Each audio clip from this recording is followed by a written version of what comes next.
उत्तर प्रदेश इटावा के रहने वाले सुनीता और मुकेश, एक इनका बेटा राहुल। मुकेश सिक्योरिटी गार्ड की नौकरी करते हैं, कभी दिन में ड्यूटी होती है, कभी रात को ड्यूटी होती है, इसी तरह से अपनी ड्यूटी करते रहते हैं। रात के 10:30 बजे इनके घर से चीखने चिल्लाने की आवाज आई। आवाज सुनकर मोहल्ले पड़ोस के भी आ गए। आवाजें बड़ी ही भयानक थी। सुनीता और राहुल बहुत बुरी तरह से रो रहे थे। अंदर जाके देखा तो मुकेश की लाश गर्दन कटी हुई है, खून फैला हुआ है, बेड के ऊपर उसकी लाश पड़ी। अब ये बदहवास रो रहे, मोहल्ले वाले भी हैरत में, भाई कौन कर गया, किसने मार दिया। अब इनसे पूछा सुनीता से, मोहल्ले वालों ने कौन था, क्या हुआ, ये अचानक से किसने कर दिया ये सब कुछ। सुनीता ने बताया हम तो दूसरे कमरे में रो रहे थे, इनके चीखने की आवाज आई तो हम आए तो ये मंजर देखा, ये तो इस तरह से पड़े थे। पुलिस बुला ली, पुलिस ने डेड बॉडी को कब्जे में लिया। इनसे पूछताछ करने की कोशिश की बेटे से और माँ से, मगर वे इस होश में नहीं थे, रो रहे थे बुरी तरह से कि एक ने पति खोया, एक ने बाप। तो पूछने की पुलिस वालों की हिम्मत नहीं हुई, डेड बॉडी पोस्टमार्टम के लिए भेज दी। पोस्टमार्टम करके आई, अंतिम संस्कार कर दिया गया। 7 दिन बीत गए इस दौरान। 7 दिन बाद पुलिस टीम फिर इनके घर पर पहुंची, सुनीता से पूछताछ की। अब की बार फोरेंसिक जांच वाले, ये FSL की टीम, ये सब पहुंचे थे वहां नमूने लेने के लिए। दीवारों पर खून के छींटे थे, वो सब कुछ चेक किया गया।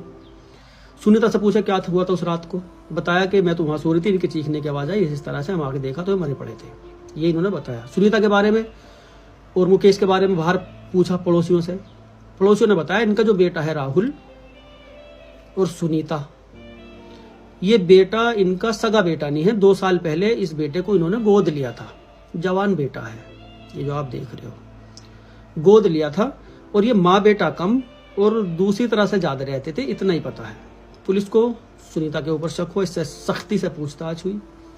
इसने कबूल कर लिया, 2.5 लाख रुपये में मरवाया। एक लड़का था विकास इन्हीं के गाँव का, उसको 2.5 लाख रुपये दिए। उसको बुलाया, सोते हुए की गर्दन कटवाई इसने। गर्दन पे जब उसने वार किया हाशिए से, ये मुकेश उठ गया, इनके साथ संघर्ष किया। वो लड़का तो भाग गया मुकेश, लेकिन अभी ये मरा नहीं था। इन्होंने माँ बेटे ने बेड पे उसे धक्का दिया, चुन्नी से गला घोट के इसको मार दिया। मारने के बाद ड्रामा करा ये रोने। 8:30 बजे इसको मार दिया था।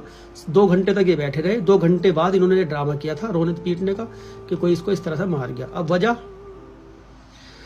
वजह का जब पता लगा, सब हैरत में पड़ गए कि इतनी शातिर भी औरत हो सकती है। सुनीता का और राहुल का बेटा बनाने से पहले से ही प्रेम प्रसंग चल रहा था। इनके कोई औलाद नहीं थी सुनीता और मुकेश के। इसने दबाव दिया इसके ऊपर मुकेश के कि उसको गोद ले लेते हैं। उसको गोद लिया, लिखाई पढ़ाई करा, वैसे नहीं लिया था, लिखाई पढ़ाई करा के अच्छी तरह से लिया था गोद। अब प्रेमी को घर में लेके आ गई, आराम से अय्याशियां चल रही थी। मुकेश ने देख लिया, बेचारे ने, बन गया बलि का बकरा। इसने आपत्ति जताई कि कोई क्या बोलेगा, निमटवा दिया। खुश रहो, आबाद रहो, जहां भी रहो, न जाने कौन कैसी साजिशें रख दें।